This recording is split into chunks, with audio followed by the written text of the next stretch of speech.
John's brothers visit Egypt. Just as Joseph had predicted, there were 7 years of bumper harvests in Egypt. During these years, Joseph requisitioned for the government a portion of all the crops grown. The excess crops were stored in granaries in the cities. Each year, more crops were stored away. After 7 years, the granaries were full to overflowing. Then the 7 years of famine began, just as Joseph had warned. There were crop failures in all the surrounding countries too, but in Egypt there was plenty of grain in the storehouses. Joseph opened up the granaries and sold grain to the Egyptians. Grain was also sold to those from other lands who came to Egypt in search of food. When Jacob heard that grain was available in Egypt, he said to his sons, "Go and buy enough grain to keep us alive, otherwise we'll die." Jacob would not let Joseph's younger brother Benjamin go with them, fearing some harm might come to him. The 10 brothers set off on the long trip to Egypt. When they arrived, they were told to report to the ruler in charge of grain supplies. They did not know this was their brother Joseph. Joseph was shocked to see his brothers arriving. He recognized them, but they did not recognize him. The 10 brothers bowed before him with their faces to the ground. Joseph pretended not to know them. "Where are you from?" he demanded. "From the land of Canaan," they replied. Joseph accused them of being spies. "No, my lord," they protested. "Your servants have simply come to buy food. We are all brothers from the same family. Our youngest brother is back in Canaan." "You're spies," Joseph insisted.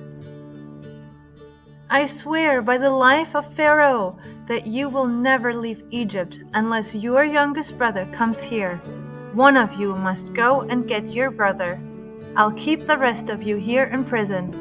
Then we'll find out whether or not your story is true." Joseph put them all in prison for 3 days. On the 3rd day, Joseph said to them, "I am a God-fearing man. Do as I say, and you will live. One of you must remain in prison. The rest may go home with grain. But you must bring your youngest brother back to me to prove that you are telling the truth." The brothers agreed. The brothers spoke amongst themselves. "We are being punished because of what we did to Joseph long ago. We saw his anguish when he pleaded for his life, but we would not listen. That's why we're in this trouble." "Didn't I tell you to not sin against the boy?" Reuben asked. "But you would not listen. Now we have to answer for his blood." They did not know that Joseph could understand all they were saying, as they had been speaking through an interpreter. Joseph turned away from them and began to weep. When Joseph regained his composure, he chose Simeon and had him tied up right before their eyes. Simeon was taken off to prison.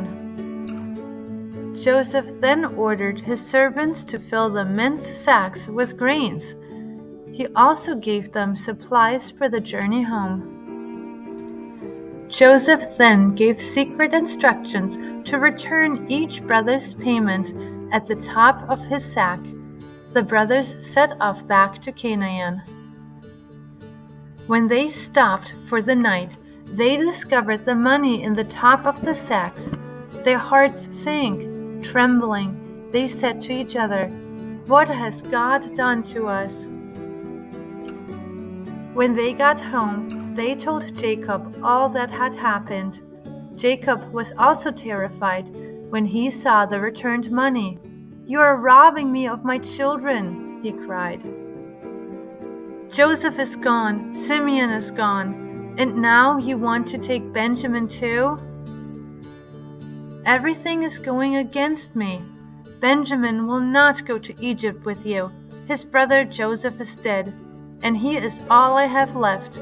If anything happened to Benjamin, I would die."